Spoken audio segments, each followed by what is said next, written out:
The Art Thief by Michael Finkel, summary and review. Genre: art, true crime, biography, history. Pages: 226. Format: paperback. Publishing year of book being reviewed: 2023. About the author, taken from the author's Amazon bio. Michael Finkel is the author of The Art Thief, The Stranger in the Woods, an international bestseller, and True Crime, which was adapted into a 2015 motion picture starring James Franco and Jonah Hill. He has reported from more than 50 countries and written for National Geographic, GQ, Rolling Stone, Esquire, Vanity Fair, The Atlantic, and the New York Times Magazine. His work has been anthologized in the Best American Sports Writing, the Best American Science and Nature Writing, the Best American Travel Writing, and the Best American Non-Required Reading. He lives with his family in northern Utah and southern France. About the book: blurb.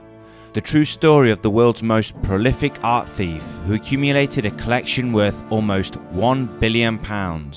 For centuries, works of art have been stolen in countless ways from all over the world, but no one has been quite as successful at it as the master thief Stefan Brettweiser. Carrying out more than 200 heists over nearly 10 years in museums and cathedrals all over Europe, Brettweiser, along with his girlfriend who worked as his lookout, stole more than 300 objects until it all fell apart in spectacular fashion. In The Art Thief, Michael Finkel brings us into Brettweiser's strange and fascinating world. Unlike most thieves, he never stole for money, keeping all his treasures in his home, where he could admire them to his heart's content.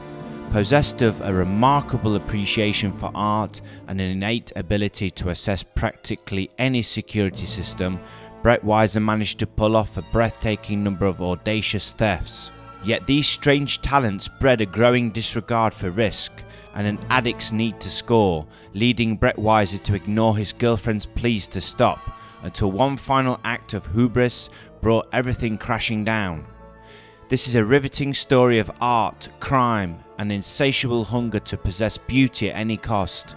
As a real page-turner that seems almost unbelievable in its twists and turns, The Art Thief explores the true story of the art collector who went to extreme lengths to expand his personal collection, and the thrill of the heist that kept him going.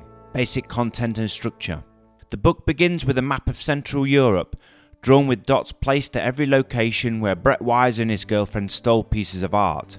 On the following page is an artist's representation of the attic where the art was stored.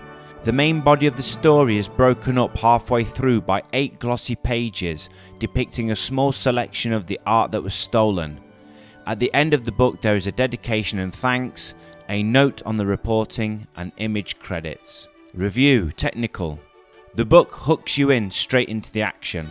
Stefan Brettweiser and his girlfriend Anne Catherine Kleinklaus are stealing an ivory sculpture depicting Adam and Eve from a museum in Antwerp, Belgium. This sets the tone for the whole book. The book reads like a true crime thriller mixed with healthy doses of autobiography, history, and psychology. There is no filler in this book. I didn't encounter a single paragraph where I thought that could have been taken out. The inclusion of beautiful glossy pictures of a small selection of art that was stolen was a brilliant inclusion, which broke up the book nicely. As someone who knows nothing about art but can appreciate the time and effort that goes into making it, this really allowed me to appreciate the beauty of the art that was stolen. Review: personal. I know nothing about art. I've never collected it, and I've been to very few art galleries in my life. I can appreciate fine works of art, but I'll never become obsessed with it. I will never be the person who goes to an auction house, overcome with the thrill of the chase, and spends my life savings on that one piece I know I've been waiting to find for years. The one that speaks to my soul. So as someone who can't relate, I'll never understand what goes on inside someone's mind who goes so far as to end up in jail, as Brettweiser did, as the result of being so hopelessly in love with it. However, stealing for something other than monetary gain does seem somehow noble and more acceptable. It's like the anti-hero who despises the upper classes with their gluttony and ego, finally taking back the power and delivering beauty back into the hands of the working class. Maybe this comparison isn't exactly what was happening with Brettweiser, but in my mind, that's what I hoped it could be. The book does a great job of painting a picture of where Brettweiser has come from.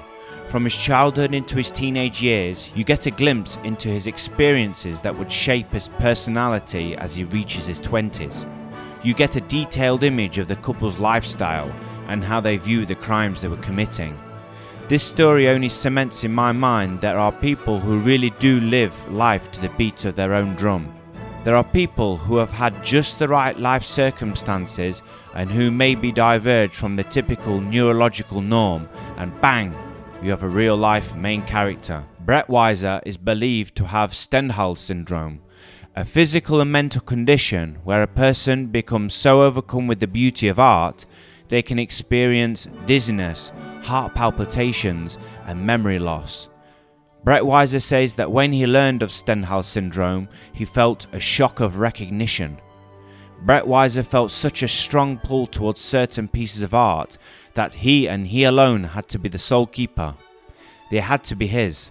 No one could appreciate or care for them as he could. Which makes me think about how things could have been different if he didn't have his girlfriend, Anne-Catherine. She pulled him back just enough so that he wouldn't get caught and he could get away with stealing for such a long time. I think he would have been caught much sooner if he hadn't been with her. He has such a reckless personality that his own desires would have overridden any logical decision making. Anne-Catherine loved the thrill, and she seemed to have compensated for his lack of impulse control. It was only when she wasn't around to pull him back that he was arrested for the first time. But at the end of the day, she enabled him and was an accomplice. Their acts were incredibly selfish. Art is there for all to enjoy. No one has the right to say, "No, you can't look at this, you don't appreciate it to the level I do, so you are unworthy." The owners of these pieces trust that the public are responsible enough that they won't ruin it for everyone else. If everyone thought and behaved like these two, the owners couldn't be blamed for withdrawing the art from public spaces. We all rely on each other's respect and common sense to prevail, but this brings to light a double standard. Art is also the story of stealing. From Egyptian artifacts being plundered from tombs of ancient kings, to Christie's and Sotheby's auction house having fines levied against in September 2000 for cheating buyers and sellers in a price-fixing scheme, art history is filled with such cases. How do you determine who owns art if the artist was born in one country, made the art in another, and then sold it in another? It really is a moral minefield.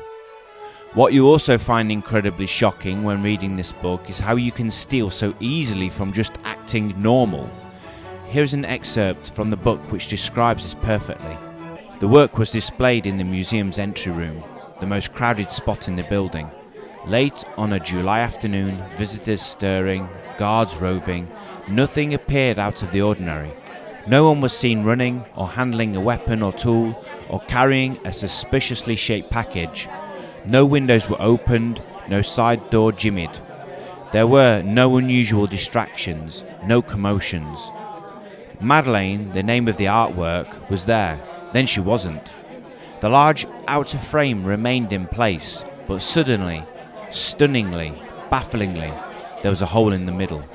A work that had hung disturbed in the museum for 138 years, since it had been given by a private donor so the painting could have been seen by the public, had just vanished like a soap bubble in the air. There is this saying, fake it until you make it. Well, it seems that if you fake being young and innocent couple, enjoying a day out to a museum while simultaneously stealing artwork from that very museum in broad daylight, you really will make it. Actors, eat your heart out. The story of Stefan Breitweiser and Anne-Catherine Kleinklaus is a tragic one because neither of them considered the future. They would steal hundreds of pieces of art without thinking about what they would eventually do with them all. What if they wanted to buy their own house? Was their stash going to follow them everywhere? Breitweiser was so caught up in satisfying his immediate desire that he never considered too much of the implications. Breitweiser had a second chance at redemption, but he blew it. His own impulses failed him, and he failed the people around him.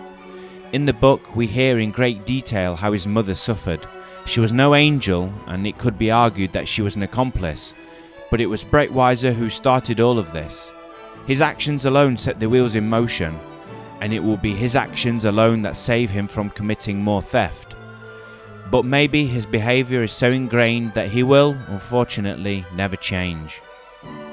In the end, this book is about the love of art, the love between a man and a woman, and the love a mother has for her son.